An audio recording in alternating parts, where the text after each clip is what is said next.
Hello, everyone. So I am Anisha Badal-Caussy from Mahatma Gandhi Institute, and today I will be presenting the paper titled Literature of the Coupeuses, Spatializing in Torabully's Coupeuses D'Azur. So Mauritian literature has been the research interest of different international researchers, namely Julia Waters in her recent monograph, The Mauritian Novel, Fictions of Belonging, wherein she analyzes the novels of Mauritian writers by offering insight on nationhood belonging and exclusion, while Françoise Lyonnais in her work, Writing Women and Critical Dialogues, Subjectivity, Gender, and Irony, offers insight on contemporary multilingual world literature. Mauritian literature is a broad subject that is well researched, and even in the field of indenturedship, the Mauritian scholar Shivani Rajkumar has written on the traumatic experience of indenturedship with reference to the Mauritian writer Abhimanyu Anut's work on l'Alpacina. Mauritian literature has numerous literature writings on indenturedship, namely Natasha Pana with her Les Rochers de Poudre d'Or, Khal Torabully's Cher Corail, Fragment Couli, and Khal Torabully's Coupeuses D'Azur, to name a few. The scope of this paper is informed by Khal Torabully's Coupeuses D'Azur, owing to the particularity of poetizing the coupeuse, wherein he places the female indentured at the epicenter of the indenturedship experiences.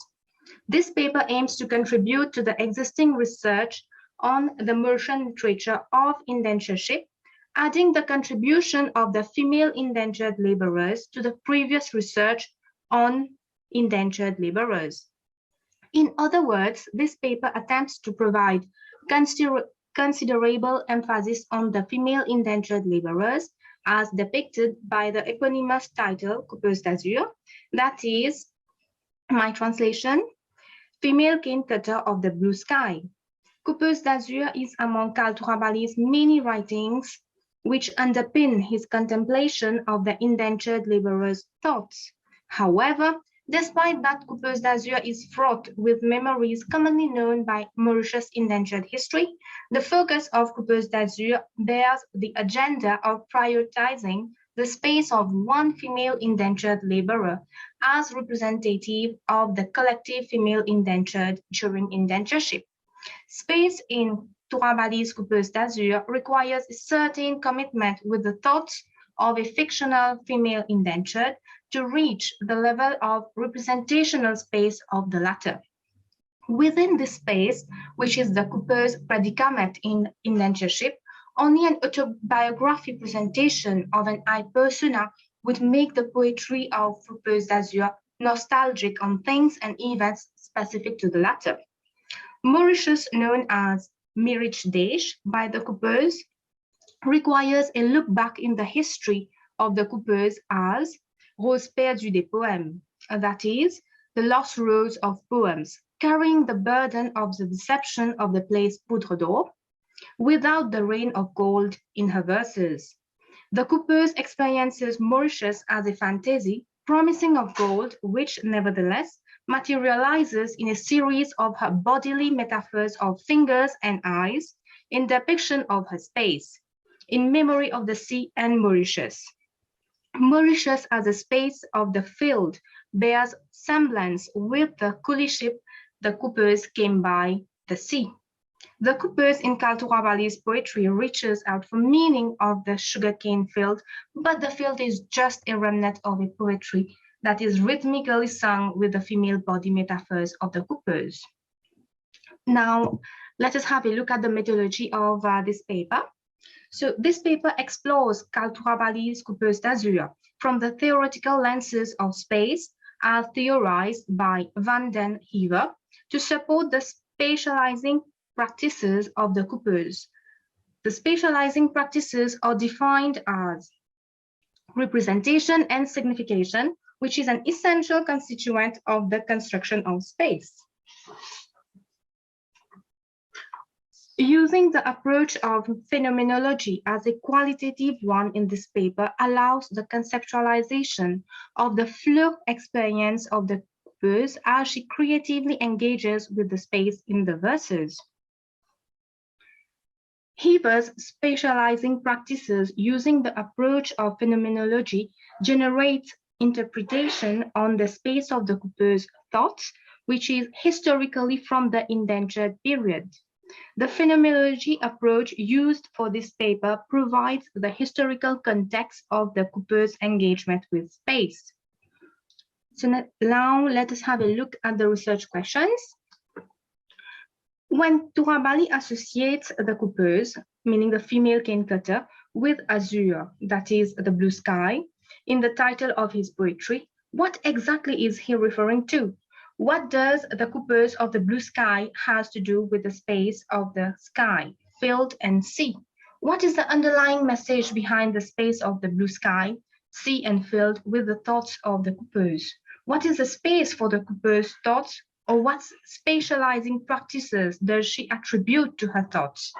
What specific thoughts of the Coupeuse are conveyed to the readers, and what is Torabully's poetic vision of the Coupeuse body with space? Does the Coupeuse body offer a possibility for space dislocation points? In an attempt to answer the questions asked previously, I posit that Khal Torabully's Coupeuses D'Azur, besides portraying the stark reality of the dark waters and sugarcane fields as only description, the Coupeuse journeys her space from bodily metaphors through her body and back to her body to depict her hardship in the sea and in Mauritius.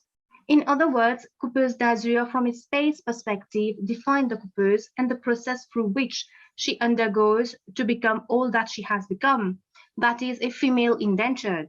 Her body defines her space in Mauritius, and the process in which her space is defined is argued to be her spatializing practices. Her space is only her body, while her spatializing practices are what her body relates to, that is, the sky, sea, and field. So coming back to the poetry of Coupeuses Indenturedship, Khal Torabully's Coupeuses D'Azur makes the expression dance to someone's tune manifest in the verses iterated by the Coupeuse. That is, dances with sharp fingers. And I knew that the morning song would be merciless. That is my translation of the poetry of Coupeuses D'Azur. One and two verses that I have come across when reading Coupeuses D'Azur. So the verses sung by the Coupeuse reveals the complex discourse of indentureship, which is rhythmically sung as revelation of her indentured state, reducing her as a puppet dancing to indentureship tune. The poetry takes the shape of a merciless song imposed by the blue sky on the Coupeuse, and she's condemned to dance to the tune of the morning song, with her sharp fingers now resembling the sickle she uses as she cuts the sugarcane in the field. It is undeniable that the poetry of Coupeuses D'Azur speaks of the indentureship period, and that the meaning of the verses announces the hardship of the world of indentureship. The verses carry philosophical meanings that shows how the Coupeuse metaphorically relates with the place she is, that is, the sea as the umbilical cord she cuts to describe that she's born, as she cuts the sugarcane with her sharp fingers, cutting the cane to live. Despite the apparent difference between the Coupeuse and the environment she is living, the elements of nature, the sea, the sky, and the field, although distinct in form, seems to summon the Coupeuse to dance to the tunes of the morning song. The physical place of the Coupeuse becomes the rhythm in which she dances. Like her teary eyes always sees the horizon green, her eyesight does not go beyond the green field. The point that the Coupeuse makes here is that she's the performer of the song, and the physical place of the sky and field are subtly interrelated with each other, thus establishing the space of the Coupeuse in relation to the sky over the field. The poetry of Coupeuses D'Azur makes possible the interpretation of the sky over the field as the space in which the Coupeuse dances to the tunes of the morning song of indentureship, hence constituting a space-making activity that belongs to the imagination of the poetic vision of Torabully. So for the spatializing of the coupeuse, as opposed to the sky over the field of the coupeuse, which is the reality of the reasons for her teary eyes, her action of cutting the sugarcane becomes the move towards engaging herself in traveling, despite being confined to the sky of the field. The space of the field provides the interconnection between her thoughts about her fingers and eyes. I could, and I cut and cut till the end of the world. My translation. Through her thoughts, she locates and dislocates her space, the field being the location of the green field, while the dislocation of the field would be the traveling female cane cutter, who thinks the load of work she has is similar to traveling till the end of the world when she cuts the sugarcane. Such travel of her cutting endeavor is characterized as a remnant of the various representation of space that the sky over the field offers to her. The coupeuse engages in attributing imaginary travels to the field, at times comparing it with the green horizon. Either way, the imaginary travels of the coupeuse are enabled through her fingers cutting the green horizon, or her eyes seeing the field as a ship. The field becomes the locus of traveling the past when she contemplates the sea, the nexus of her suffering when she cuts the cane, and the foresight of the future when she sees the horizon green. There is an exaggerated irony in the title of Coupeuses D'Azur. The title shows the impossible, that is, the coupeuse cutting the blue sky. With the opening verses on, they are always here, under the blue sky. My translation? Allusion to the space she inhabits confines her to an open space prison, wherein the cane becomes symbolic of her being under surveillance, ordering her to silence her thoughts of marvelous memories. Everywhere the cane has reduced to silence the thought of my marvelous stories.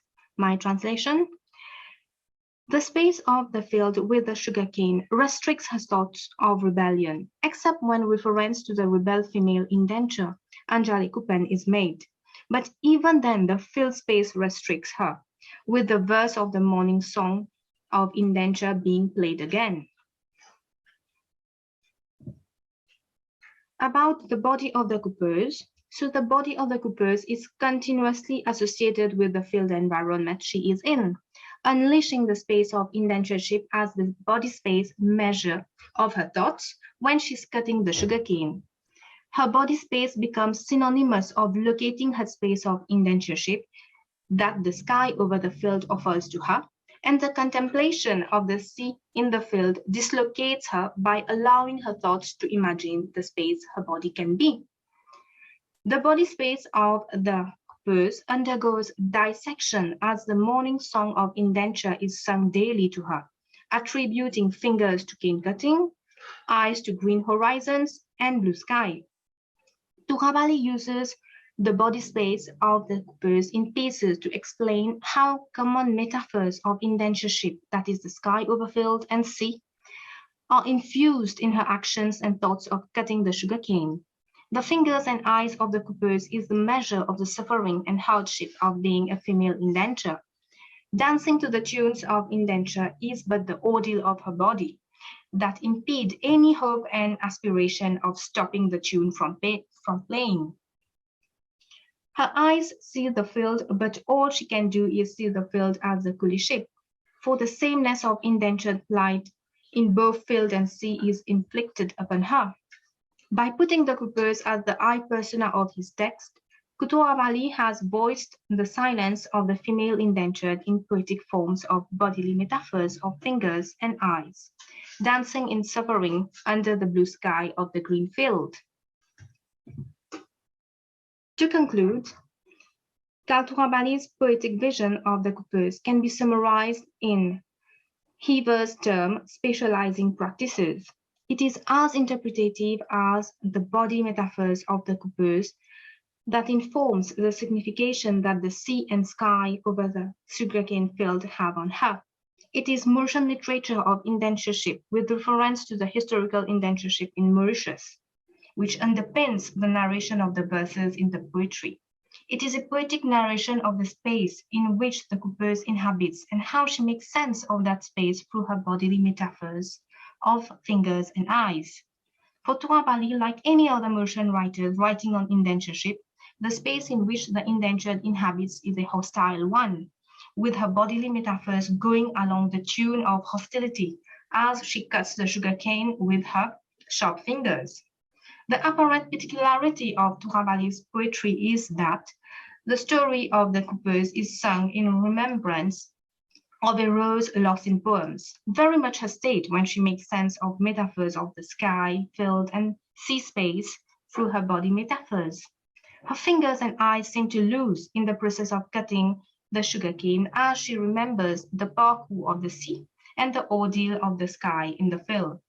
This is what Heever refers as spatializing practices resulting from the interpretative analysis of a represented context, which in the coupeuse case is her body space in relation to her contemplation of the sea, sky, and field itself.